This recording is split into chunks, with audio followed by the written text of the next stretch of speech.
हाँ जी, तो pipe coin वालों कैसे हो आप लोग तो बड़े खुश हो गए। आप लोग सोच रहे होंगे कि यार देखो पैप कोइन नीचे आता है फिर बुलिश कर जाता है और ऐसा बुलिश करता है कि हैरान और परेशान कर देता है। समझ नहीं आती कि भाई कि क्या करें इस प्रोजेक्ट का।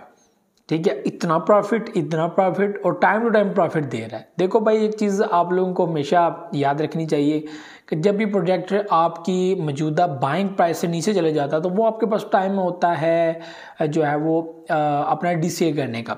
कुछ लोग डीसीए करते हैं जिनके पास शॉर्ट वैलेट होता है, कुछ लोग डीसीए नहीं करते, वो एक बिग जो है वो अप्रोच ढूंढ रहे होते हैं कि यहाँ पर ऐसे लेवल के अंदर बाइंग करें जब प्रॉफिट आना स्टार्ट हो तो ऐसा प्रॉफिट हो, मैं समझता हूँ कि मज़े आ जाएं भाई, होश उड़ जाए एक बार अच्छी तरह।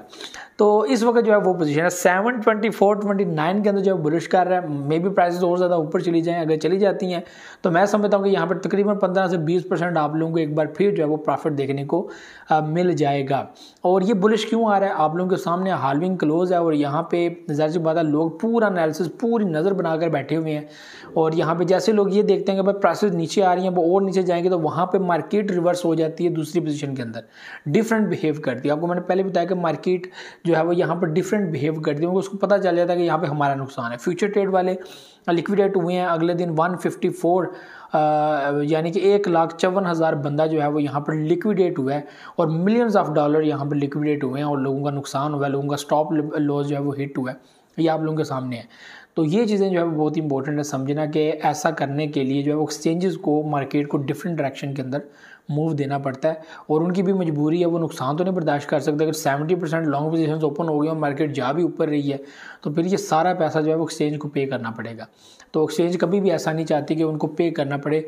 और आपको पता है कि डिफरेंट बिहेव जो है वो कर रही होती है, एक स्पॉट की मार्केट और एक फ्यूचर की मार्केट दोनों डिफरेंट बिहेव कर रही होती है।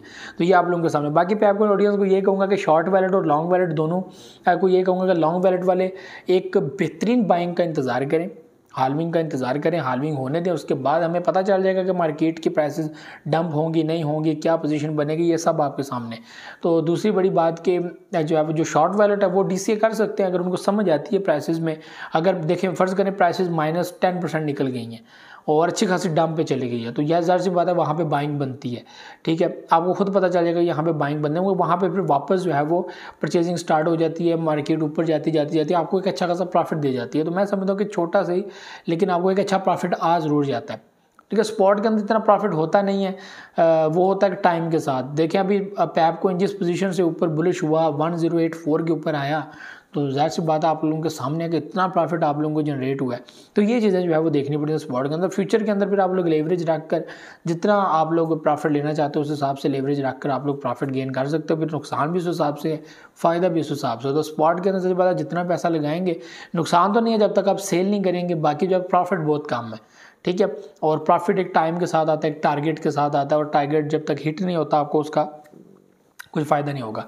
तो ये भी और चीज़ें थी और आपने कनेक्टेड रहें पैप कोइन के साथ। और पैप कोइन ने जो अपने आप को बता दिया तो पैप कोइन आइंदा जो है वो शिबा इनू जैसे एक बड़ी मार्केट कैप सेट कर सकता है और उम्मीदें जो है वो बहुत ज़्यादा हैं पैप कोइन के साथ। तो देखते हैं भाई क्या बनता है। तो ये भी चीज़ें थी, मुझे इजाज़त, दुआ में याद रखिएगा, अल्लाह हाफ़िज़।